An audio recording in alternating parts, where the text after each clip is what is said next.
Farewell main lines.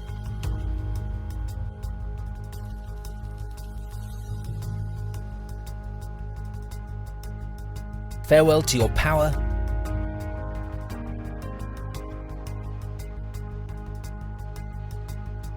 Farewell to your speed.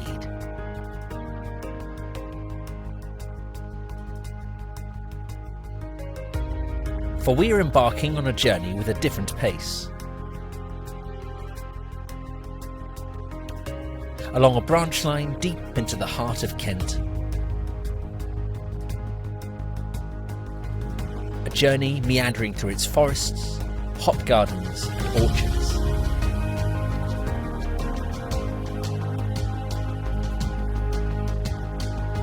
And like so many lost branch lines, it was a thread connecting small towns and villages to the broader world. So through footage from both the present and the past, let us rediscover the lost railway to Hawkhurst.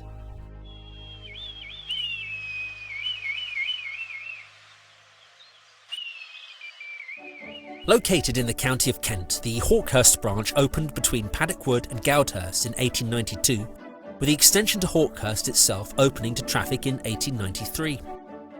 The line served a rural area famous for its hop gardens.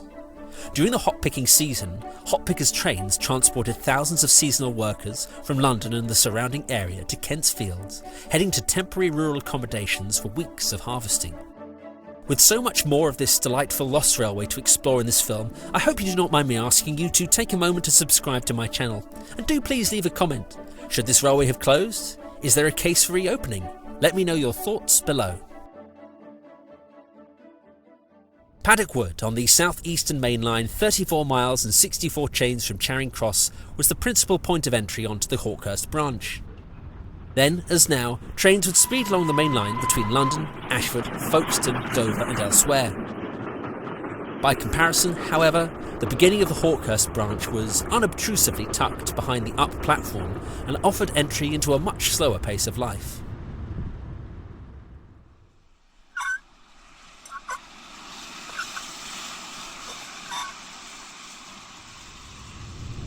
This area is now a car park. Perhaps a good metaphor for how road has replaced rail since the mid-1960s. Thus we depart and begin our 11-mile journey to Hawkhurst.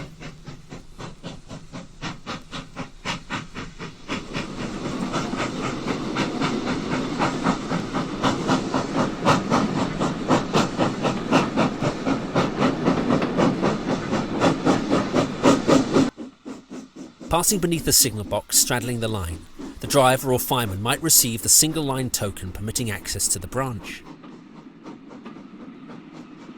For the first half a mile, the branch ran alongside the main line, so trains for the former did not affect services for the latter. Indeed, as we face back towards Paddock Wood, the course of the railway is now occupied by a Network Rail training centre. Trains for the branch would peel away from the main line as seen towards the bottom left of the picture.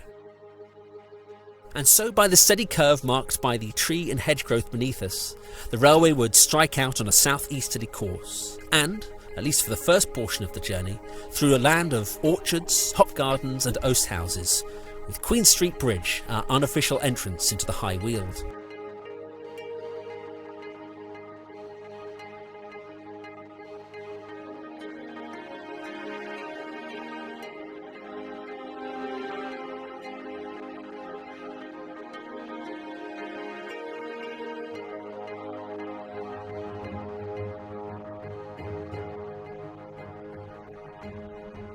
Here we find Willow Lane Crossing as we face back towards Paddock Wood and, still in situ, one of the gate posts that played its part in protecting the line.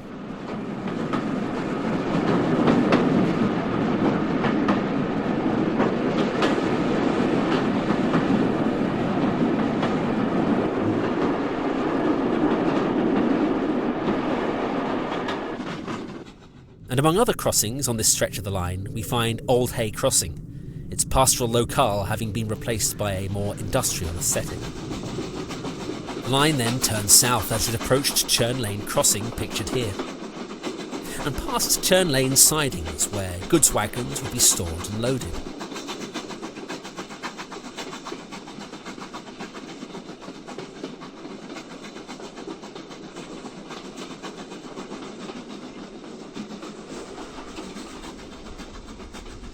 The same scene today provides no evidence of the railway's whereabouts. As the line followed the course of the hedges and trees before us, the scenery shifted, and the gradient steepened to a 1 in 66 climb into the hills. It passed through a filled-in cutting and beneath yew tree green bridge, now marked only by a slight hump in the road. The railway then continued along a high embankment. Today it is thickly overgrown private land, whereupon it crossed the curiously named Swig's Hole Bridge, a fine example of the faded but enduring glory of the railway's architecture. Indeed, it is hardly a surprise that after so many decades, much of the trackbed is choked by vegetation as we stand above the north portal of Horsmonden Tunnel. One can see the tunnel's entrance here and the precipitous sides to the cutting in which it was located. Our train passes through its 82.5 yards and, almost immediately, we glimpse the impressive Sandy Lane Bridge. Some 45 foot above the rails, in this deep cutting, it was certainly a remarkable structure. And the past tense is used judiciously here, because both the cutting and the bridge have been infilled.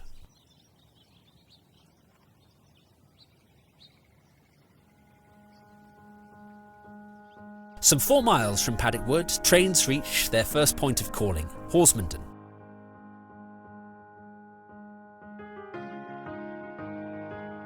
A corrugated iron single-storey building housed the booking office, waiting room and other facilities, and a single platform served passengers. A goods yard was located to the west of the station site behind the main building. The aptly named Old Station Garage now occupies the site, and it sits in the shadow of the station master's house, which remains in place as a private residence. The bridge which carried trains across Goudhurst Road was removed, and today the railway's course at this point is harder to determine. So to travel onwards, let us travel back in time as we depart Horsmonden Station.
Two miles from Horsmonden, trains would slow down as they approached Goudhurst.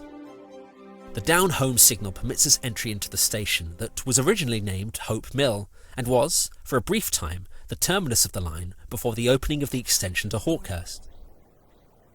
We see the station master's house on the up platform and the signal box located next to the level crossing, and, on a day such as this, a deep sense of atmosphere in an England long gone.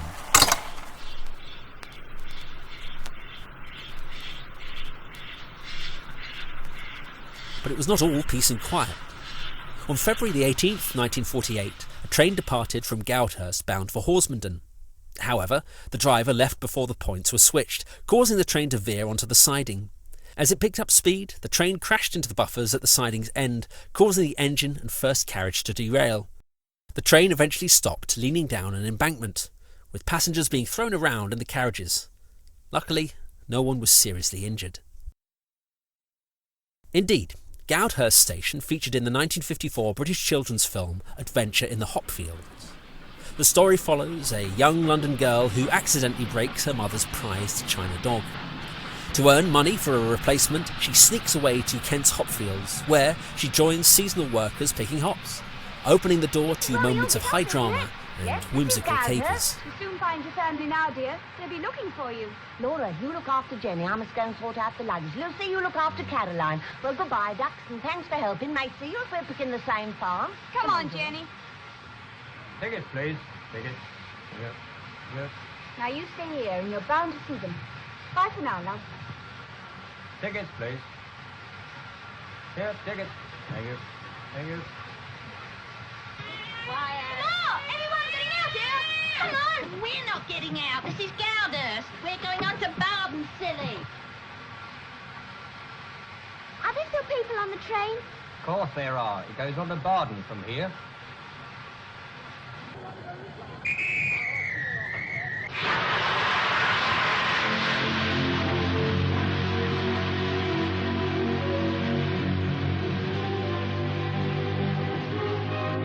Hey, get away from there.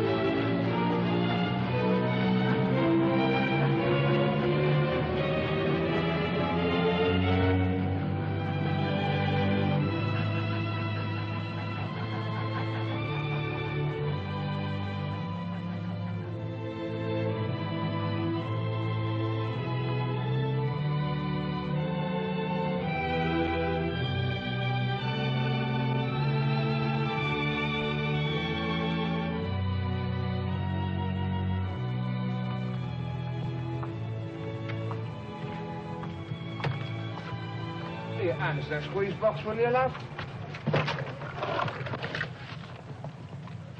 Oh, dear, what's up? Something wrong?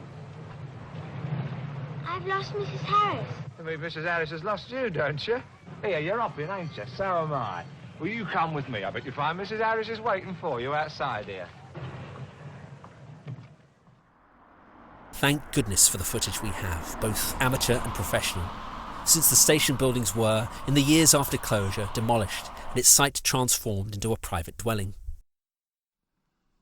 Indeed, located a mile from the village it served, itself up a steep, winding hill, Goudhurst Station faced challenges in attracting passengers, especially once regular bus services became available, a problem shared by the two remaining stations, as we shall see. Goodbye, Goudhurst.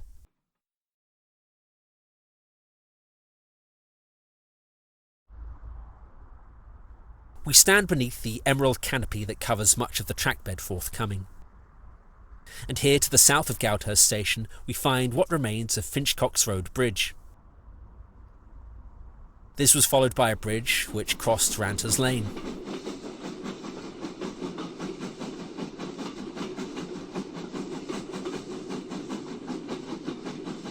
From the air, the trees, oak, beech, sycamore and birch map the onward course of our lost railway.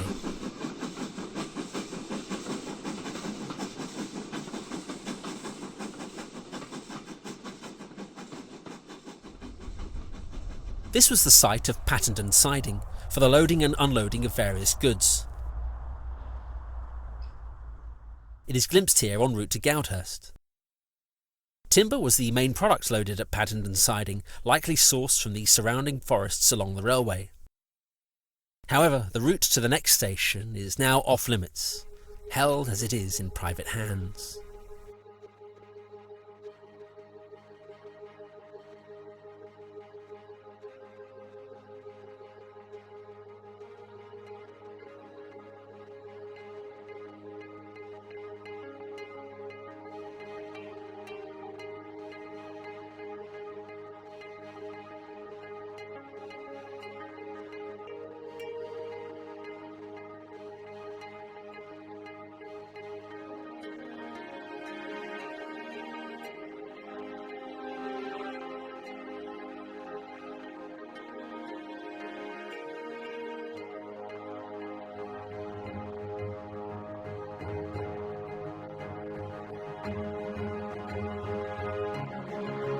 For the passenger arriving at Cranbrook, trees would give way to the site of the coal depot, goods shed and sidings on the downline preceding entry into the station proper. Situated in a slight valley and with a south-facing prospect, the station was by all accounts like a scene from an Edward Thomas poem, when between trains the vicinity fell back into silence, and on a summer's day the drowsy hum of insects, the murmuring breeze through the treetops, and the melodious song of woodland birds was all alone to be heard.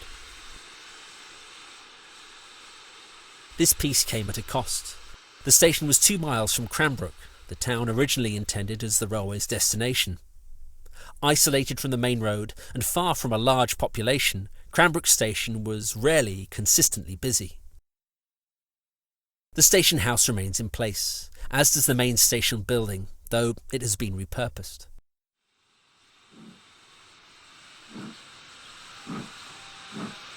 Departing Cranbrook both on a curve and on a gradient was maybe more problematic for heavier hop pickers specials, but our engine here makes relatively light work of the situation.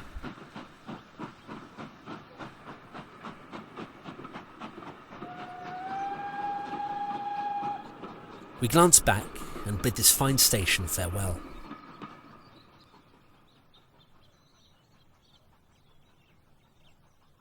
From the platform we see the line curve beneath Hall Farm Bridge.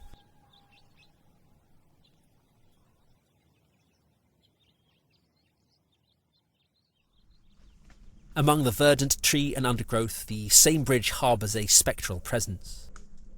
The trackbed itself is a mire, one entangled with brambles, nettles, and other such unpleasantries. And it is because of these same obstacles that this channel was sadly unable to reach Badger's Oak Tunnel, just over a mile south of Cranbrook, notwithstanding its presence on private property. However, we can thank hardier souls that have made this journey and glimpse recent pictures of the tunnel's condition. Or better still, see it in action back in the day.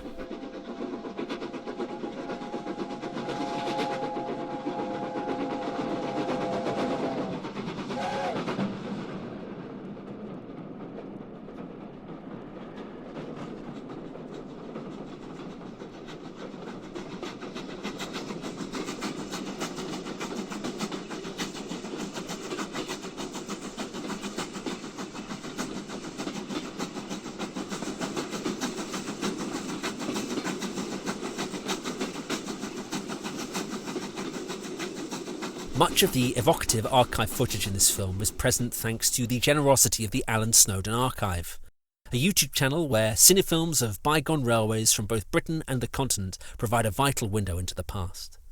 Do make sure you visit this excellent channel, to which I urge you to subscribe. A link to it is in the description below. Here the site of Trenley Road Bridge over which the railway crossed.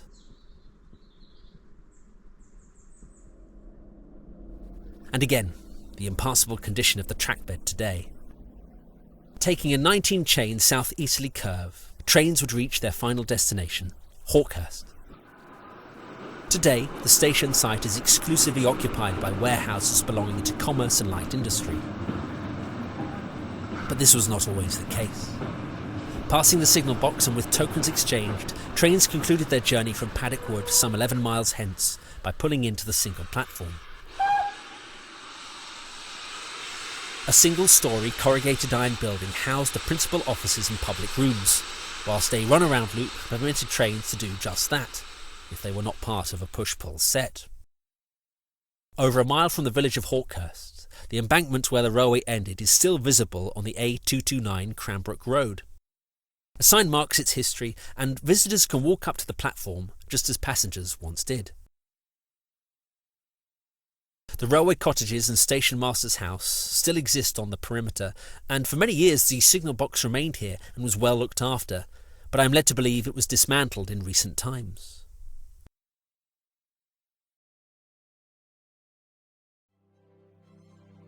Why then did this railway close? The reasons are several. It was owing to declining passenger numbers, economic unviability, and increased competition from road transport. Rising car ownership, more direct bus services, and better road infrastructure made this railway less attractive. and the situation of several of the line stations at a distance from the villages they served did not help matters. Although it closed before the beaching report, the same cost-cutting pressures applied. Passenger services ended on the 12th of June 1961, followed by freight 4 days later. When the line closed, it wasn't just a service that ended. It was the loss of something intangible yet deeply felt. The rhythm of life that had been in place for generations, when the world moved at a different pace, when the journey was as important as the destination. Now, as the countryside reclaims the tracks, it's easy to forget what was lost, a sense of connection, of community, of shared experience. The closure of the Hawkhurst branch was not just the end of a railway, it was the quiet, inevitable passing of a way of life, leaving behind memories that linger like the distant echo of a train whistle carried away on the wind. All good things must come to an end, I suppose. And for the Hawkhurst branch, this was the end of the line. I hope you enjoyed this film. Please do like, share, comment, subscribe and click your notification bell. If you feel you can support this channel further, do consider buying me a coffee, details in the description below. And join me again so that we may continue rediscovering lost railways.